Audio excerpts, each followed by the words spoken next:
میں اصل میں جو بات سنا رہا ہوں کہ حضور مکہ مکرمہ سے مدینہ منورہ آئے تو ہر کسی نے آپ کی خدمت میں ہدیہ پیش کیا.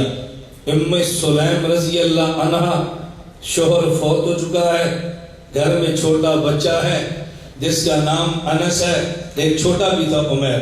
حضرت انس تو حضرت ام سلیم نے اپنا بیٹا لیا کہ حضور اس کو خدمت کے لیے قبول فرما لیں. غریب عورت اور تو کچھ نہیں ہے, میں چاہتی ہوں کہ میرا بیٹا آپ کی خدمت کرے. بس حضرت انس حضور کی خدمت کی اور 10 سال تک خدمت کی. 10 سال اللہ کے نبی نے حضرت انس کو دعائیں دی. ایک دعا کیا دی؟ حضرت انس رضی اللہ تعالی عنہ مدینہ منورہ میں ہر آدمی کے باغ میں سال میں 1 مرتبہ پھل آتا, حضرت انس کے باغ میں 1 سال میں پھل 2 مرتبہ آتا. حضور نے دعا دی تھی اللہ ان کے رزق میں برکت دے دینا. نمبر 2, حضرت انس کی آخری عمر ہے. کسی نے پوچھا جی آپ کے بچے کتنے ہیں؟ فرمایا 60-70 تو سامنے ہیں, باقی نام مجھے بھی نہیں آتے. حضور نے دعا دی تھی اللہ ان کو اولاد بہت دینا. حضرت انس فرماتے حضور نے میرے رزق کے لیے دعا کی, پھل 2 مرتبہ آتا ہے سال میں, اولاد کی دعا کی, مجھے نام بھی یاد نہیں ہے. تیسری دعا جنت کی تھی, مجھے یقین ہے اللہ وہ بھی دے گا. انس بن مالک رضی اللہ تعالی حضور کے خادم تھے. میں کبھی لوگوں سے کہتا ہوں کہ آپ کے بچے جس مسجد اور مدرسے میں استاذ کیا پڑھتے ہیں نا, اگر استاد ان سے خدمت لے تو خوش ہوا کرو, خوش ہوا کرو کہ شکر ہے استاد جی کی خدمت کرتا ہے. تسی آندے جو استادہ دی ماجر بھی پٹھے پانے سن تے اپنی نہیں پہ سکتے, یہ تھوڑے کول پڑھیا سی قرآن پڑھنا سے تسی پاندے ہوئے پٹھے لو. یہ پتہ ہی نہیں کوئی استاذ کے پٹھے اور اپنے پٹھوں میں کوئی فرق ہوتا ہے. اس میں خوش ہوا کرو کہ ہمارا بچہ استاد کی خدمت کرتا ہے, خوش ہوا کرو. خلیفہ ہارون الرشید اتنا بڑا بادشاہ, اتنی بڑی سلطنت, خلیفہ ہارون الرشید بغداد میں بیٹھا ہے, اوپر سے بادل گزرا اور بغداد میں برسا نہیں, آگے جا رہا تھا.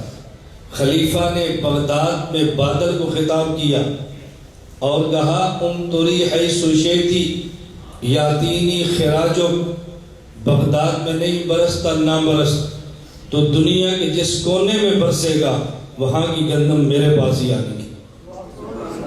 نہیں برستا نہ برس. یہ اتنی بڑی حکومت تھی کہ بادل کو کہہ رہے ہیں کہ نہیں برستا کہ نہ برس, جو دیکھ ہی برس رہے ہیں غلہ میرے پڑی ہو.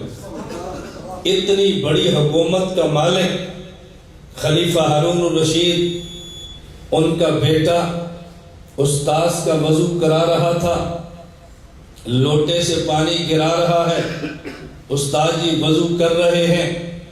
خلیفہ ہارون الرشید اچانک آیا اور ناراضگی کا اظہار کیا. قاری صاحب ایک ہی, میاں صاحب ایک ہی, یہ کیا ہو رہا ہے؟